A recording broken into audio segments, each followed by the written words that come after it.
We never thought a simple attic find would lead us here. Last weekend, my friends and I stumbled upon an old board game, Destiny's Dice, tucked away in a dusty corner. It was a relic from a forgotten time, with faded illustrations and cryptic instructions. We laughed it off as just another vintage curiosity, but as the dice rolled, something shifted. It was subtle at first, a strange breeze in the closed room, a flicker in the dim bulb above. We brushed it off as coincidence, but deep down, unease began to curl around our hearts like a slithering shadow. The game was simple. Each player rolled a dice and moved their piece along a winding path of challenges and questions.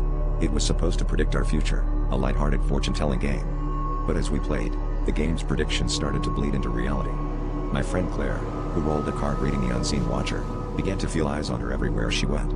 John, who drew the silent thief, lost his voice the next morning, unable to speak above a whisper. We laughed nervously, trying to dismiss it as paranoia, but the air was thick with something unnameable and dark. We decided to stop playing when Mark, our skeptic, drew the card The Endless Abyss. That night, he didn't show up for our usual hangout. His phone went straight to voicemail, and when we finally reached his apartment, he was gone without a trace.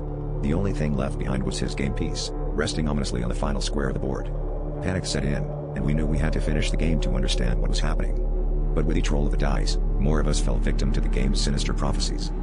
Now, it's just me, with the board spread out before me like a map of doom. The final card waits for me, face down and full of promise and dread.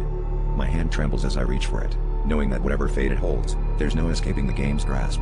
The attic is quiet, but the air is alive with whispers, urging me to flip the card.